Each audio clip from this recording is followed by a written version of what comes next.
কথায় আছে যে জীবনের আধার হলো সম্পর্ক, প্রসন্নতারও এবং ঈশ্বরের সাথে দেখা পাওয়ারও। এবার এই সম্পর্কের আধার আসলে কি? সেবা? না। বোঝাপড়া? না। অপেক্ষা? না। এই সম্পর্কের আধার হলো বিশ্বাস। যদি বিশ্বাস ভেঙে যায় তাহলে জেনে রাখবেন যে সম্পর্করূপী এই ভবন এর ভিতই ভেঙে গেল। আর যদি ভিত ভেঙে যায় তাহলে সেখানে অন্য কোনো ভবন নির্মাণ সম্ভব নয়, সম্ভবই নয়। এই সমস্ত সম্পর্কের বিশ্ব বিশ্বাসে বসবাস করে। এই বিশ্বাস হলো অত্যন্ত গুরুত্বপূর্ণ। এই বিশ্বাসের জোরেই আমি আর রাধা কোনো সাংসারিক বন্ধনে আবদ্ধ না হয়েও এক অত্যন্ত দৈব অলৌকিক বন্ধনে আবদ্ধ। এই হলো বিশ্বাস যার দ্বারা 11 অক্ষৌহিনী সেনার সামনে অর্জুন দাঁড়িয়েছিল এবং জয়ী হয়েছিল। এই বিশ্বাস হলো অত্যন্ত গুরুত্বপূর্ণ, তাই বিশ্বাস করতে শিখুন, বিশ্বাস দিতে শিখুন, বিশ্বাস পালন করতে শিখুন, আর আমার সাথে ভালোবেসে বলুন, রাধা রাধা। আপনি কি জানেন আপনার জীবনে আপনার আসল জীবনসাথী কে হন? মাতা পিতা, ভাই বোন, স্বামী স্ত্রী? না, আপনার আসল জীবনসাথী হলো আপনার শরীর। সেই শরীর যার দিকে আপনি কখনো নজরই দেন না, ঠিক কি না? এবার যে মানুষ এই রহস্য বুঝতে পারেন তার জীবন এমনি শুভ হয়ে যায়। আপনি নিজেই দেখুন না, সে সংসারের মঙ্গলই করা হোক বা সত্যের রক্ষা করা হোক, তা সে শত্রুর সাথে যুদ্ধ করা হোক বা মিত্রকে রক্ষা করা হোক, এই শরীরই তো কাজে আসে। তপস্যাতে, বলিদানে, পরিশ্রমে এই শরীরই হলো আধার, ঠিক কিনা?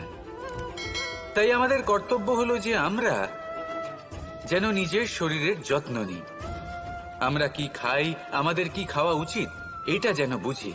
কোনটা সুপাচ্য আর কোনটা নয়, এটা যেন বুঝি। কারণ যেমন হবে অন্ন, মনও তেমনই হবে। যত ভালো অন্ন তত ভালো মন। আর সুস্থ শরীর হলো সুস্থ মনের আধার, এ কথা অবশ্যই মনে রাখবেন। আর যদি মন সুস্থ থাকে তাহলে সকল শুভ উদ্দেশ্য পূর্ণ হবে। তাহলে আসুন আর আমার সাথে ভালোবেসে বলুন, রাধা রাধা।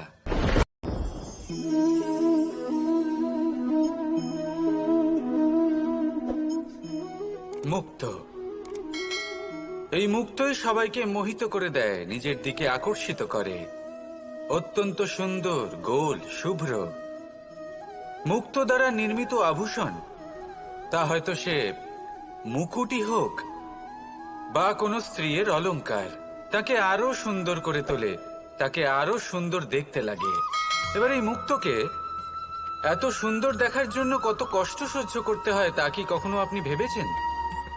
এই মুক্ত ঝিনুক থেকে বের করা হয়। ঝিনুক, যা কিনা সমুদ্রের তলদেশে থাকে। ওকে কত কষ্ট সহ্য করতে হয়, জলের চাপ সহ্য করতে হয়, সমুদ্রের স্রোত সহ্য করতে হয়। এই ঝিনুককে এত কষ্ট সহ্য করতে হয়, এই মুক্তকে এত কষ্ট সহ্য করতে হয়, তারপরে এর রূপ এত সুন্দর হয়। যদি আপনিও আপনার পরিশ্রমের সৌন্দর্য, নিজের পরাক্রমের সৌন্দর্য এই সংসারে প্রকাশিত করতে চান, তাহলে আপনাকেও কষ্ট সহ্য করতেই হবে। তাই জীবনে যখনই সংকট আসবে, বিপদ আসবে, সমস্যা আসবে, তখন একে সুযোগ হিসেবে গ্রহণ করুন। কারণ এই বিপদের সাথেই লড়াই করে আপনি মুক্তর মতোই পরিশুদ্ধ হয়ে উঠবেন। তাহলে আসুন আর আমার সাথে ভালোবেসে বলুন, রাধা রাধা। জীবনে এমন কি আছে যা আপনাকে অজান্তে শিখরে পৌঁছে দিতে পারে বা আপনার পতনও ঘটাতে পারে? সঙ্গতি। যদি আপনি কোনো শ্রেষ্ঠ ব্যক্তির সঙ্গ লাভ করেন তাহলে তার শুভ চিন্তা, তার গুণ, তার স্বভাব আপনার মধ্যে চলে আসবে। আপনি আরো শ্রেষ্ঠ হয়ে উঠবেন। আবার সেখানেই যদি আপনি কোনো দুষ্ট ব্যক্তির সঙ্গতি লাভ করেন, কোনো খারাপ মানুষের সঙ্গতি লাভ করেন, তাহলে আপনার শুভ চিন্তা, আপনার গুণ, তা যে কখন আপনার থেকে কেড়ে নেওয়া হবে সেটা আপনি জানতেও পারবেন না। দেখুন, এই সঙ্গতি হলো অত্যন্ত গুরুত্বপূর্ণ। এই সঙ্গতি আপনার নিয়তি নির্ধারণ করে। আপনাকে উদাহরণ দিলে, বৃষ্টির ফোঁটাকে দেখুন। যদি কোনো ফোঁটা গাছের পাতায় এসে পড়ে, তাহলে তা জীবন দান করতে পারে। যদি এমন কোনো ফোঁটা সাপের মুখে এসে পড়ে, তাহলে তা বিষে পরিণত হয়। যেমন সঙ্গ, তেমন নিয়তি। এবার দুর্ভাগ্যের বিষয় হলো এটাই যে বর্ষার ফোঁটা নির্ধারণ করতে পারে না সে কোথায় পড়তে চায়। তার নির্বাচনের ক্ষমতা নেই। কিন্তু আপনি, আপনার কাছে তো বিবেক আছে, আপনি ভাবতে পারেন, চিন্তা করতে পারেন।